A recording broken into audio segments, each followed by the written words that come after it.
안녕하십니까 할러님들, 강원국입니다.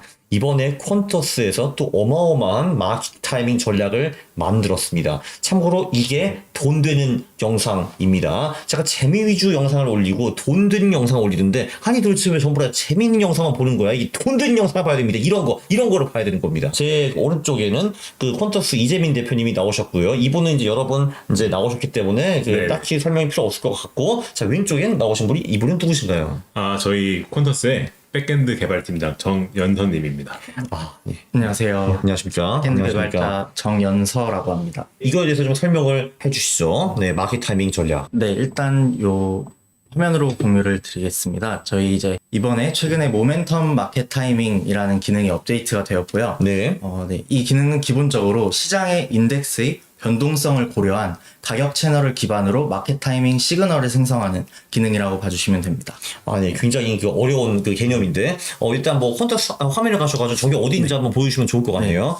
지금 보면은 현재- 이제 백테스트를 한다고 치고, 백테스트를 하면은 이제 유니버스에서 뭐 한국이냐 미국이냐 설정을 하고, 그리고 팩터 설정에서 뭐 내가 원하는 팩터 퍼라든지 뭐 이익 성장이라든지 하고, 그 다음에 마지막 트레이딩 설정에서 모멘텀 마켓 타이밍을 클릭하시면 될 것 같은데요. 네, 그럼 저렇게 나오는데 저게 뭔지 저는 하나도 모르겠는데요. 이게 사실 설정해야 되는 값이 많다 보니까 네, 조금 어렵게 많이 느끼실 분들이 많으실 건데요. 네. 일단 최대한 쉽게 한번 설명을 해드리도록 하겠습니다. 팩터 전략과 자산 배분 전략 모두에 적용이 가능하며 다른 마켓 타이밍 기능과 중복으로 적용이 가능한 기능이라고 일단 봐주시면 되고요. 네, 일단 화면으로 보여드리면 이렇게 일단 인덱스를 고르게 됩니다. 여기서 인덱스라는 거는 말 그대로 시장의 여러 매크로 지표를 의미하고요. 그리고 일단 기준선과 경계선이 존재합니다. 그래서 기준선을 바탕으로 상하단 경계선을 생성하고, 그리고 가격과 변동성을 고려한 프라이스 채널을 생성하게 됩니다. 네, 이렇게 하면은 아마 이제 이걸 이해하신 분들은 별로 없을 겁니다. 그래서 이제 좀 더 예시를 설명을 드리면은 그 외 그 커스피 전략 멋있는 거 하나 갖고 오셨던데, 그거 한번 좀 맞습니다. 보여주시죠. 네. 네, 그래서 이제 이런 설명은 지금 저희 공지사항에 있으니까 그렇죠. 한번 예. 봐주시면 이거는 이제 되고. 굉장히 흥미로운 얘기인데, 그렇죠. 그래서 이제 예시 전략, 이제 커스피 전략이 하나 있습니다. 그러니까 이게 무슨 전략이냐 하면은, 그러니까 우리가 그 커스피, 그러니까 코덱스 200에 투자하는 전략이거든요. 근데 코덱스 200에 우리가 최근 20년 동안 투자를 했으면은 연봉이 수익이 한 6% 정도 나오고 엔디가 한 60% 정도 나오거든요. 그래서 우리가 커스피를 투자해가지고 스트레스를 많이 받으면서 부귀영화를 누리기가 좀 어려웠습니다. 근데 이 전략을 사용하면은 이게 좀 달라질 수가 있어요. 네, 맞습니다. 일단 지금 저희 펀터스에도 예시 전략으로 올라간 전략인데요. 그 전략이 어떤 식으로 구성이 되었고 어떤 식으로 탄생하게 되었는지를 한번 설명드리도록 하겠습니다. 네. 기본적으로 이제 설정한 인덱스랑 파라미터 값은 이렇게 설정이 되어 있고요. 이 값은 기본적으로 내부적인 백테스팅을 통해서 최적화된 결과를 도출한 값이라고 봐주시면 되겠습니다. 그렇다고 하면은 저기 근데 좀 과체적화 위험이 좀 크지 않습니까? 그렇게 하면은? 네, 맞습니다. 사실 그래서 예를 들어서 대표적으로 과체적 위험을 저지를 수 있는 게 미국 전략을 투자하는데 코스피 인덱스를 사용한다거나 그러면 이제 사실상 거의 그렇게 했는데 좋은 결과가 나온다는 거는 과체적의 위험이 거의 100%라고 그런 한마디로 보시면 이제 되는 우연이라고 볼 수 있는 거죠. 그렇죠. 네. 근데 기본적으로 이제 저희가 통계적으로 분석을 해봤을 때 미국 시장이 한국 시장의 동행이거나 선행 지표다라는 걸 기반으로 일단 시작이 되었고요. 그래서 기본적으로 이제 한국이 반도체 지표에 민감하게 움직인다라는 결론을 낼 수 있었고, 그래서 이제 필라델피아 반도체 지수를 기반으로 생성된 가격 채널로 이제 매매 시그널을 만들었다고 보시면 됩니다. 그렇죠. 이게 이제 다시 한번 말씀을 드리면은, 이게 왜 우리가 커스피 200에 투자를 하는데, 이제 우리가 원하는 거는 커스피의 선행 지표를 원하는 겁니다. 한마디로 어떤 지표가 먼저 오르면은 그 후에 커스피가 따라 오르거나, 아니면 어떤 지표가 떨어지면은 커스피가 그 후에 떨어지는 그런 선행 지표를 우리가 원하는 거거든요. 근데 우리는 매우 높은 확률로 저 필라델피아 반도체 지수 ETF인 SOX가 커스피의 선행 지표라고 우리는 생각을 하고 있습니다. 그러니까 한마디로 말해서 이 필라델피아 반도체 지수가 오르면 우리는 그때 커스피를 따라 사면 되는 거고, 얘가 떨어지면 우리는 커스피를 팔면 되는 거거든요. 근데 그거를 할 때 지금 가격 채널이라는 거를 쓰는 겁니다. 가격 채널은 갑자기 왜 쓰나요, 근데? 왜냐면 우리가 기본적으로 이런 거 할 때는 보통 그냥 이동평균선 같은 거 많이 썼잖아요. 예를 들면은 필라델피아 반도체 지수가 이동평균선을 상향 돌파하면 매수를 하고 하향 돌파하면 매도하는 것이 우리가 가장 이해하기 쉬운 전략이잖아요. 그렇죠? 근데 왜 그렇게 안 하고 이상한 채널을 쓰나요, 여기서? 네. 기본적으로 이제 가격 채널은 다양한 추세 추종이나 역추세 전략에 많이 쓰이는 기법인데요. 기본적으로 이제 가격 채널은 말씀해주신 이격도에 대비해서 변동성까지 고려한 그 추세 추종의 가격 채널이라고 보시면 되고, 그래서 변동성까지 고려를 하다 보니까 이격도에 비해서 조금 더 이제 시장에 민첩하게 대응을 하거나 아니면 조금 덜 민첩하게 대응할 수도 있는 거라고 보시면 됩니다.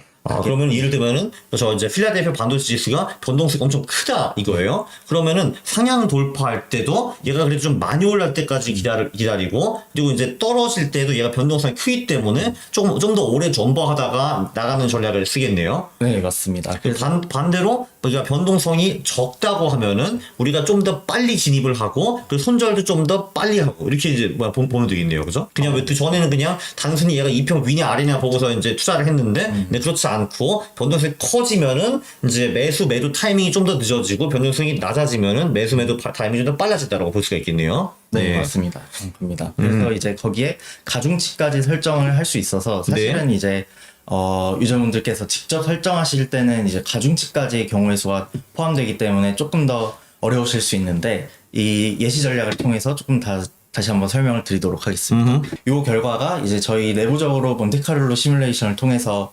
도출된 그 코스피 200에 대해서 모멘텀 마켓 타이밍 필터를 적용한 백테스팅 결과의 상위 값이라고 봐주시면 되고, 사실 이제 여기서도 말씀하신 과체적화 결과가 충분히 포함되어 있을 수 있습니다. 하지만 이제 추세를 보게 되면 기본적으로 이제 상위에 있는 지표들을 보면 속스인 필라델피아 반도체 지수, 그리고 S&P 500, 그리고 다우존스 지수, 요렇게 포진이 되어 있는 걸 보실 수 있고, 여기서 이런저런 선행 지표를 다 박아보셨는데, 근데 이제 결론적으로 저 속스랑 그 스파이가 선행 지표로 포함됐을 때 결과가 잘 나왔다, 뭐 이런 얘기네요, 그죠? 네, 사실 저기에서 다우존스 같은 경우가 과체적에 있을 수 있는데 네. 생각해 보시면 다우존스가 코스피의 선행일 수가 없습니다. 왜냐하면 다우존스 같은 경우에는 포함된 주식들이 주로 굴뚝 기업, 네. 그런 기업들인데 그런 기업들이 빠진다고 해서 코스피가 빠지느냐, 그건 말이 되지 않고. 그렇죠. 그러나 이제 예를 들면 이제 기술 기업이라든지 반도체 기업들이 이제 움직였을 때 코스피가 움직일 가능성은 꽤 크겠죠. 맞습니다. 네, 논리적으로. 예를 들어서 이제 오늘 제가 촬영하는 날짜가 지금 오늘 날짜가 6월 24일인데 오늘 SK 하이닉스가 박살 났거든요. 아, 그래요? 왜 네. 그랬느냐? 이제 바로 그전 금요일에 엔비디아가 많이 빠졌죠. 이제 그걸 보고 나서 이제 생각하는 거죠. 투자자들이 이제 AI 보면 꺼지나? 반도체 이제 팔아야 되나? 그러니까 하이닉스가 내려가는 거고 오늘 코스피가 내려가는 일이 일어나는 거죠. 그렇죠. 그리고 하이닉스 같은 경우는 뭐 HBM을 공급판에 만회해가지고 엔비디아 덕택이 같이 따라 올라간 기업이잖아요, 그죠? 그렇습니다. 네. 그래서 이제 여기서 우리가 중요한 인사이트가 있는 게, 저게 가치적인지 아닌지 검증하는 방법은 저게 변하는지를 봐야 되는데, 예를 들어서 이제 갑자기 코스피 200에 포함된 주식들이 삼성전자나 하이닉스가 지금은 시총이 제일 크지만, 네. 만약에 나중에 시간이 흘러서 뭐 갑자기 예를 들어서 뜬금없이 뭐 갑자기 석유 기업이 요즘에 원유 얘기 많이 나오고 있으니까 한국 석유 이런 것들, 네, 그렇죠. LG 정유 이런 거, 그런 것들이 1등 기업이 된다 한다면은 그때는 속스가 이제는 필요한 거죠. 필요 없어지는 거죠. 그때는 다우존스가 선행일 수 있어요.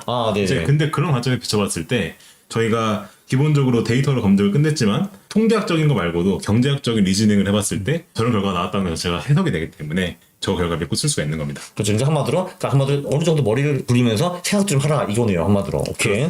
네, 또 여기 뭐 있나요? 이제 좀 예시를 들어서 그 특정 이제 구간을 예시를 들어서 이 기능에 대해서 조금 설명을 드리고 싶은데요. 대표적으로 이제 하락장과 횡보장, 그리고 그 후에 재진입이 이루어지는 상황을 설명을 한번 드려보겠습니다. 이때는 이제 21년도, 즉 이제 큰 상승장 이후에 하락이 오고 그리고 횡보가 될 때의 시기인데요. 21년 한 7월부터 23년 뭐 언제까지네요, 그죠? 네, 맞습니다. 네, 2년 정도네요. 네, 네. 맞습니다. 이때 코스피가 그다지 재밌진 않았죠. 네, 그렇죠. 예. 네, 이때를 보시게 되면은 일단 안 좋은 케이스인데요. 네. 기본적으로 이제 기준선이 횡보를 하게 되고, 따라서 기준선이 횡보함에 따라서 상단 밴드, 하단 밴드 또한 횡보를 거치게 되면서 사고팔고를 반복하게 됩니다. 그럼 이제 돈을 잃는 거죠, 그죠? 네, 그렇죠. 물론 이 전략은 아까 서두에도 말씀드렸다시피 추세 추종 기반 전략이기 때문에 횡보를 할 때는 사실 잃을 확률이 급격하게 높아지는 전략이 될 수 있습니다. 이 구간에 대해서는 보시게 되면 조금 매매 횟수가 많아지고 사고 파는 횟수가 많아지면서 이제 수수료가 높아지는 혹은 고점에서 사서 저점에서 팔게 되는 상황이 발생할 수가 있습니다. 근데 예를 들면은 저기 지금 위로 가보시면은 21년 그 한 11월부터 2년 10월까지 1년 동안 꼬라박잖아요, 거기. 근데 거기도 근데 매수 매도를 굉장히 많이 하네요, 근데. 그쵸. 네. 기본적으로 이제 미국 지표를 기반으로 한국 전략을 투자할 때는 조금 더 그 가중치를 적게 둠으로써 좀 더 민첩하게 시장에 대응하는 전략이 좀 더 상단에 위치하게 되거든요. 그래서 사실은 매매 횟수는 많아지지만 따라서 이제 MDD가 줄어들는 효과가 있을 수 있습니다. 저렇게 하면 이제 헷갈리니까 밑에 가서 보셔가지고 이제 결론을 보시면은 네, 그래서 이 구간에 대해서 결론을 보여드리면 요 노란색은 벤치마크 지표로서 코스피 200의 바이 앤 홀드라고 보시면 되고 그래서 2년 동안 보유해가지고 한 20% 손실 났네요, 그죠? 네, 맞습니다. 요 기간 동안 코스피를 23%. 그냥 보유를 하면 네, 20% 정도, 23% 정도 손실이 나고 네. MDD가 28% 정도인 건데 이제 이 같은 구간의 코스피 200에 단순히 이제 마켓 타이밍 필터만 먹였을 때는 이제 수익률은 1.8% 정도로 우수하진 못하지만 이제 잃지 벤치마크 대비에는 잃지 않았고 네. 거기에 MDD도 8% 정도로 줄어드는 결과를 보실 수 있습니다. 네. 예. 그래서 결론은 이제 비추세장에서는 수익률을 극대화하기는 어렵지만 이제 손실을 막을 수 있는 역할이다라고 봐주시면 됩니다. 밑에 가보시면은, 그래서 이거는 좀 상승 구간, 좀 아름다운 구간이네요. 네. 딱 보니까 코로나 직전에 한번 박살나고 그 후에 한 1년 넘게 한 신나게 오른 구간이라고 보면 되겠네요. 네. 이게 이제 대표적으로 이제 이 기능이 제 역할을 했을 때라고 보시면 되는데요. 네, 요 코로나 시기에 큰 폭락장에서 이제 요 정도 하락장에 셀 시그널을 발생시키고 그 후에 계속 현금을 보유합니다. 아, 그쵸. 저기 보면은, 한 대충 이제 코스피가 1800대 팔아버리고, 그 후에 1450까지 떨어진가 그랬는데, 그거는 얼추 다 피해갔네요. 그죠? 네. 여기서 주의하실 점은 이제 이 인덱스 지표는 필라델피아 반도체 지수이기 때문에 네네네. 필라델피아 반도체 지수가 하락할 때 셀을 했고 필라델피아 반도체 지수가 다시 반등을 시작할 때 바이를 했다고 보시면 됩니다. 아, 그쵸. 근데 중요한 거는 필라델피아 반도체 지수를 산 게 아니라 코스피를 샀다라는 거네요. 코스피 네. 200을 투자했다고 보시면 되고 네. 그 아래 그대로 이제 수익률 그래프가 나오는데 요 구간이라고 보시면 됩니다. 그죠. 그때 이제 얼추 그러니까 코로나 초반 애만 조금 망하다가 도망갔고 이제 그 대신에 코스피는 그때 박살나고 네 그리고 나머지 수익은 얼추 비슷하다라고 볼 수 있네요. 그렇죠. 네. 사실은 이제 요런 결과도 하이퍼 파라미터에 따라서 가채적화 결과라고 보실 수도 있는데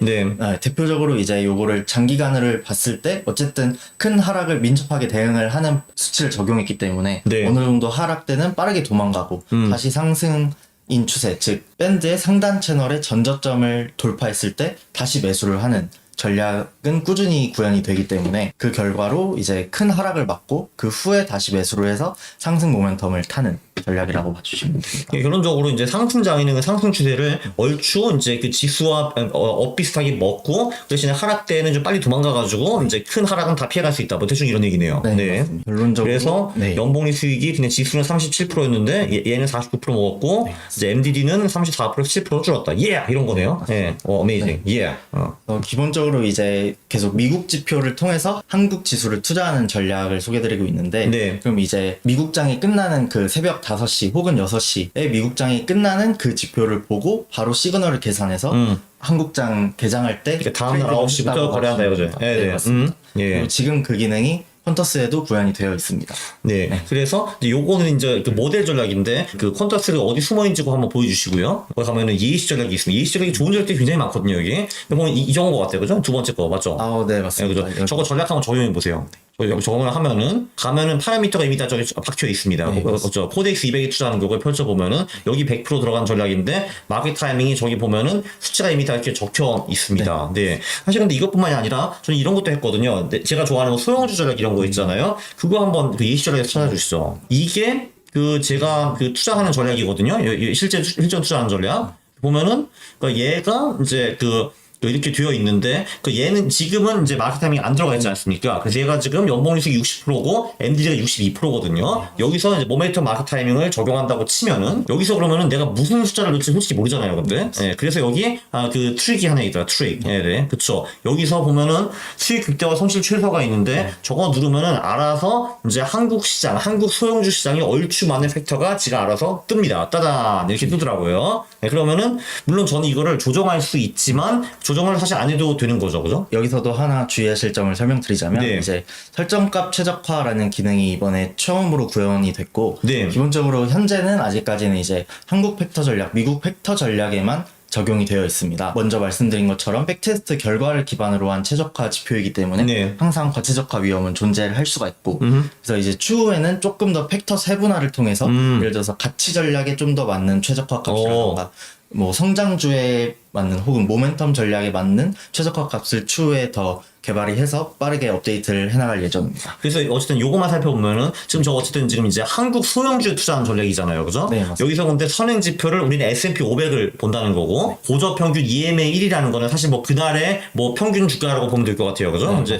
근데 그러면은 그날의 그 S&P 500의 평균 주가를 기준으로 삼고, 네 거기다가 이제 그 상향 그리고 하향 밴드를 그리는 거죠, 그죠? 밴드를 그리는 건데 그 밴드는 또 40일 이동 평균선을 본다라는 거네요, 그죠? 네, 맞습니다. 그리고 이제 가중치가 2 또는 1.5로 나왔는데, 그 말로 상향 밴드가 평균 변동성에 예를 들면 2배 이상 올라가면 그때는 우리는 이제 매수를 하고, 팔 때는 이제 평균 변동성 1.5배 정도로 이제 하락하면 그때는 팔아버린다. 뭐 이런 거네요. 그 백테스트 결과가 나온 것 같은데? 네, 그러면은 저도 요 전략을 집에서 해봤는데, 연봉리수익이 50%에다가 이제 NVD가 24.7% 뭐 그 정도 나오더라고요. 이게 이제 최근 1년, 2년 동안은 조금 살짝 이제 부진하는 모습을 보이기는 하는데, 뭐 그건 제가 일시적이라고 이제 보면 될 것 같고요. 그래서 이제 한마디로 이제 소형주 전략에 마켓 타이밍을 입히니까 연봉리 수익은 좀 더 떨어지긴 했지만 그래도 50%도 상당한 거고, 일단 NVD는 60%대에서 25%로 확 줄어들었다. 그래서 저는 꽤 만족했습니다. 예, 그래서 저는 이거를 뭐 미국 소형주 전략으로 돌려봤는데, 근데 보니까 이게 지금 이제 한국 전략들의 선행 지표는 보통 S&P 500이나 반도체 지표인데 미국의 선행 지표는 조금 살짝 부족한 것 같더라고요. 보니까 그거 찾아야 될 것 같아. 네. 네, 맞습니다. 그래서 지금 여러 가지 지표들을 적용을 해서 테스트가 진행 중이고요. 네, 대표적으로 뭐 이제 채권 쪽도 테스트를 해보고 있고. 맞아요. 그 이제 좀 뭐야 고전들을 읽으면은 무슨 뭐 그 미국 금리 또는 채권이 뭐 주식을 선행한다라는 뭐 그런 얘기들이 꽤 있더라고요. 레리 윌리엄스 이런 책들 보면은. 네, 거기서 뭐 좀 찾을 수 있을 것 같긴 합니다. 네. 어쨌든 한국의 선행 지표는 그 반도체 지표 또는 S&P 500이다라고 보시면 될 것 같아요. 네. 맞습니다. 나스닥도 한번 해보셨나요? 어때요? 그 선행 지표로?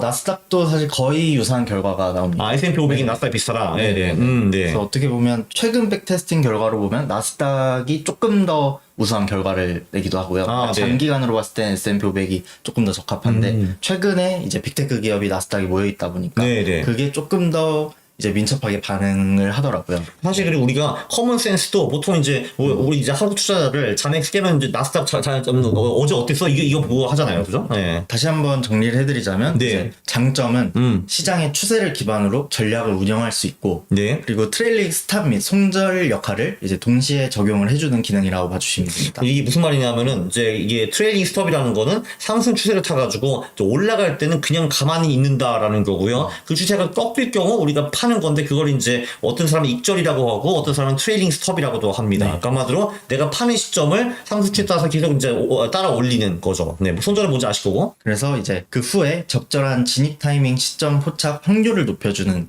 기능이라고 봐주시면 되고 네. 보통 그래서 이제 가중치랑 이동평균 기간 조정을 통해서 너무 잦은 거래를 예방할 수 있고 혹은 그렇다고 해서 이제 너무 예민하지 못하게 대응하는 거를 막을 수 있는 기능입니다. 그렇죠. 왜냐면 그냥 이동 평균선으로 하면은 해보신 분들은 다 아실 건데 진짜 사면은 또 내려가가지고 또 팔고 팔았는데 또 다시 올라가서 또 사고 이런 경우가 되게 많거든요. 근데 변동성을 좀 고려하면은 그 잦은 거래를 확실히 좀 줄일 수가 있습니다. 네, 맞습니다. 하지만 이제 단점으로는 전략과 상관성이 낮은 인덱스를 적용할 시에는 사실상 아무 역할을 하지 못할 수 있다라고 봐주시면 되고. 그렇죠. 예를 들면 내가 뭐 그 커스피에 선행 지표를 금을 넣었다 하면은 마무리 해봤자 뭐 좋은 결과가 나온 게 별로 없겠죠, 그죠? 네. 네. 그리고 이제 가중치에 따라서는 너무 낮게 설정을 하게 될 시 이제 잦은 거래로 인해서 수수료가 높아질 수 있고 너무 높게 설정했을 시에는 사실 시장에 대응을 하지 못할 수 있다. 그렇죠. 근데 사실 우리가 감이 이제 별로 없잖아요. 뭘 넣어야 되는 건지. 그래서 그냥 저기 최적화된 지표를 넣는 것이 일단 처음 시작에 좋다고 저는 생각을 합니다. 보통 대충 보니까 뭐 2와 1.5 또는 뭐 2.5와 3.5 이런 것도 좀 몇 개 있었고 뭐 보통 그렇게 많이 하더라고요. 그죠? 네, 맞습니다. 그래서 결론적으로 횡보장에서는 고점 진입, 저점 매도가 이루어질 가능성이 있기 때문에 추세장을 판단하는 것 그리고 어떤 종목을 선정할지가 또 중요한 역할이 될 수 있습니다. 네, 사실 이제 저희 세 명이 다 이제 그 터틀 트레이딩 교육을 받았거든요. 우리 아이런 킴 선생님한테. 그래서 이제 그분들도 주장하는 게 그거였죠. 이제 이게 결국은 이제 추세장에서 먹히고 비추세장에서 먹히지 않는다. 그럼 이제 누가 물어보거든요. 그러면 추세장과 비추세장을 어떻게 구분합니까? 라고 물어봤는데 그 아이런 킴은 그랬어요. 그 손실이 누적되면 그게 비추세장이기 때문에 그 장을 버리고 추세가 있는 장으로 넘어가세요라고 좀 두루뭉실하게 표현을 하셨는데, 근데 사실 우리가 또 퀀트기 때문에 그걸로 또 만족하지는 또 못하잖아요. 그래서 어떻게 하실 거예요? 그래서 네.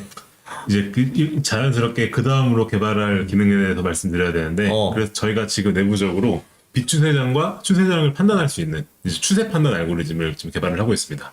그게 사실 말은 되게 쉬운데 그거 어떻게 해요?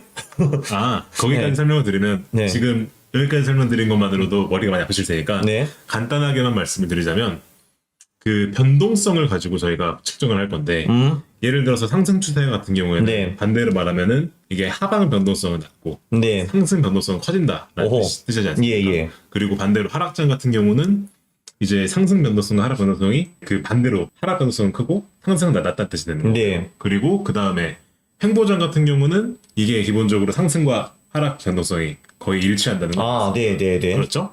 이제 이거는 저희가 변동성이라고 하는 거를 가지고 뭔가 데이터 과학적으로 이걸 어떻게 해석할 거냐의 문제인 건데, 사실 여기에 관련해서 많은 논문들이 있고 많은 알고리즘들이 있습니다. 그래서 그걸 저희가 내부적으로 많이 검증을 해서 이 변동성에 기반을 해서 상승장과 추세장과 비추세장을 좀 판단할 수 있는 그런 걸 만들 예정이고, 그래서 만약에 비추세장이다라고 판단이 된다면은 지금 저희가 마켓 타이밍에 나와 있는 게 모멘텀 마켓 타이밍이라고 나와 있는데, 추세 전략이죠. 네, 네. 추세 전략이죠. 비추세는 이제 역추세 마켓 타이밍을 만들 예정입니다.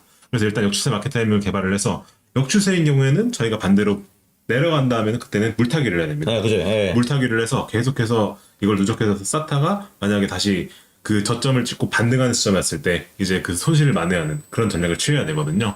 이제 이런 전략도 저희가 내부적으로 지금 열심히 만들고 보도를 시키고 있다라고 봐주시면 좋을 것 같습니다. 그럼 이제 요약을 하면은 이게 사실 이제 그 추세일 때는 당연히 우리가 모멘텀을 따라야 되는 거고, 그렇습니다. 그리고 이제 비추세 구간은 우리는 이제 물타기와 이제 역추세 전략을 이제 써야 되는 거고, 이제 그거를 이제 이게 우리가 추세장인지 비추세장인지 구분할 수 있는 거는 이제 상승 그리고 하락 변동성이 어느 정도 되는가, 그거를 보면 어느 정도 유추할 수 있다라는 거고. 그리고 저도 이제 뭐 대충 이제 퀀트를 공부할 때 그런 식으로 배웠거든요. 가격 그 방향의 예측은 되게 어려운데 변동성의 예측은 의외로 좀 쉬운 편이다라는 말을 들었거든요. 그러니까 이제 물론 그것도 어렵겠지만 상대적으로 쉽다라는 거겠지. 맞습니다. 네. 맞습니다. 그래서 거기에 기반을 해서 사실 이것도 뭐 다 정확하게 맞을 수는 없기 때문에, 그래서 마지막으로 그거 한번 보여주시죠. 저희 자산 배분 전략에서 그 전부 다 섞는 전략을 하나 보여주시죠. 그 저희 퀀터스에 그 제가 저번에 출연해서도 말씀을 드렸던 내용인데, 네. 퀀터스에서 가장 필요한 기능이 뭐라 생각하냐면 저는 여기는 전략 배분 기능이 가장 중요하다고 생각을 하거든요. 네. 그래서 마켓 타이밍도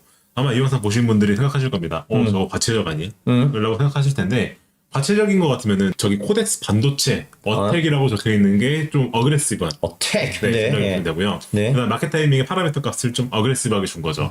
네. 그리고 미드 값 같은 경우는 되게 그냥 적당히 중간점 정도 파라미터를 준 거고, 예. 그리고 아래 내려보시면 디펜시브는 정말 방어적으로 변동성이 확대된다 싶으면은 바로 도망가는. 네네. 그래서 거래가 좀 잦더라도 바로바로 회피하는 전략을 만든 거거든요. 이렇게 해서 섞고 그다음에 아래 내려보시면은 여기에서 재진입까지. 그럼 주로 그 가중치로 조정하셨네요? 가중치가 뭐 1.5도 있고 뭐 3도 있고 건데. 그래서 가중치 가지고 가중치가 공격적이냐 아니면은 좀 방어적이냐 오케이. 아니면 중간적이냐라는 걸 설정을 한 건데, 네. 저걸 가지고 백테스트를 돌려보시면 재진 말씀 저건 안 한 거죠? 저것도 같이 했습니다. 저것도 같이 했어요? 네, 같이 했습니다. 그럼 이 전략에는 지금 3개의 서브 전략들이 들어있고, 거기에다가 또, 150일 이평선을 또 정리하셨네요, 또. 그렇습니다. 오케이. 네. 그렇습니다. 저렇게 해서 만든 전략이거든요. 복잡하네, 네. 저렇게 해서 만든 전략인데 이게 복잡해 보이지만 이렇게 전략을 분산하는 게 과체적을 피할 수 있는 방법이고, 그렇죠. 그리고 사실 강 작가님 항상 강조하시지만 투자는 결국 확률 게임이라고 네. 생각을 하거든요. 사실 투자라고 하는 게 100%다 맞을 수가 없거든요. 네. 그러면은 저희가 이 확률 게임에서 승률을 높이는 방법은 가급적 횟수를 높이는 겁니다. 횟수를 높이는 건 기본적으로 전략을 분산하는 거죠. 저렇게 전략을 만들게 되면 그 전략을 하나만 쓴 것보다 훨씬 더 결과가 좋게 나와요. 연봉이 수익이 18%고 그리고 저기 뭐야 그 엔비디가 21% 나왔거든요. 참고로 이제 저 같은 경우는 집에서 이제 이런 식으로 써봤어요. 이제 그 커스피 전략 하나, 코스닥 전략 하나, 나스닥 전략 하나, S&P 500 전략 하나 해가지고 각각 25%를 투자한 전략을 제가 만들었거든요. 그거 네. 같은 경우는 저기 연봉이 수익이 16%에다가 그리고 엔비디가 11%까지 떨어지더라고요. 특히 네. 환율 방어 같은 것도 이게 달러화 원화 이런 것도 있기 때문에 그래서 제가 네. 그 이제 감동의 눈물을 흘릴까 말까 하다가 그냥 안 흘렸는데 흘릴 뻔했습니다. 예, 그쵸. 그래서 예. 강 작가님 말씀하셨다시피 그런 식으로 전략을 구성하는 게 훨씬 나을 거고요. 그쵸. 저거는 사실 어떻게 보면은 커스피만 들어간 거잖아요. 그러니까 엔디디를 21% 이상 낮추지 못한 거죠, 한마디로 이게. 그렇습니다. 예. 그렇습니다. 그럼에도 이쿼티 커브를 보시면 아, 물론 나쁘지 않죠. 나빼. 상향하는 그런 예. 수가 예. 있는데 저희는 그래서 저렇게 전에 잠깐 말씀드리겠지만 이렇게 그 이상적으로 우상향하는 그래프를 만들어야지 그렇지. 투자자가 건드기 편할 거거든요. 이게 조금만 하락하더라도 투자자가 마음이 불편하게 그래, 나 유튜버를 알아요. 그거 한 달만에 코인 떨어지면 맞습니다.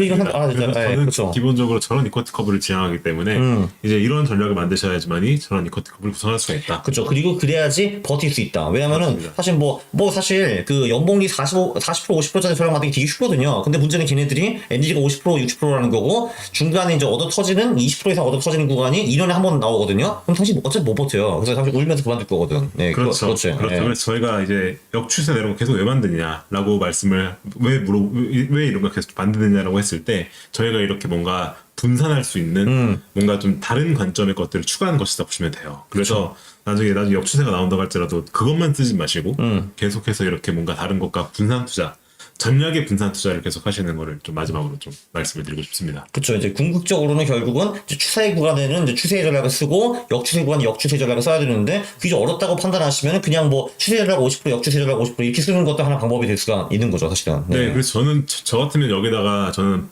개인적으로 여기다가 바이홀드 추가할 것 같거든요. 아, 바이홀드까지. 예, 여기 예. 바이홀드를 조금만 넣는 거죠, 여기다. 조금만, 아주 조금만. 네. 그렇게 하더라도 충분히 MDD는 많이 낮아진 상태이기 때문에 막 우리 마켓 타이밍이 완전히 틀리는 상황을 대비할 수 있는 거 될 테니까 이렇게 하셔도 무방할 겁니다. 맞아요. 예를 들면은 저도 이제 그 사실 이제 퀀트 전략이 잘 안 먹히는 구간이 몇 군데 있잖아요. 시장이 안 좋거나 아니면 예를 들면 뭐 2017년이라든지 23년 같이 뭔가 이제 특정 전략만 올라가는 구간이 있는데 네. 제가 사실 2017년을 구해보려고 여러 노력을 했는데 좀 실패했거든요, 사실은요. 그러니까 그때는 어떻게 보면은 이제 바이앤홀드, 커스피 바이앤홀드도 한 10% 20% 넣는 것이 괜찮을 수도 있는 거죠, 사실은. 이번에 이 기능 같은 경우에는 지금 방금 소개해주신 정연사 개발자님께서 주도적으로 개발을 하셔서 저희 배포까지 흥원적으로 이끌었습니다. 앞으로 저희가 이 퀀턴스에 다양한 기능들을 앞으로 넣을 예정이니까 앞으로 퀀턴스 많은 이용 부탁드리도록 하겠습니다. 네, 이제 시작입니다. 사실 이제 요 서비스는 이제 딴 기타 서비스에서는 없는 걸로 저는 알고 있거든요. 맞습니다. 네, 슬슬 앞서갑니다, 우리.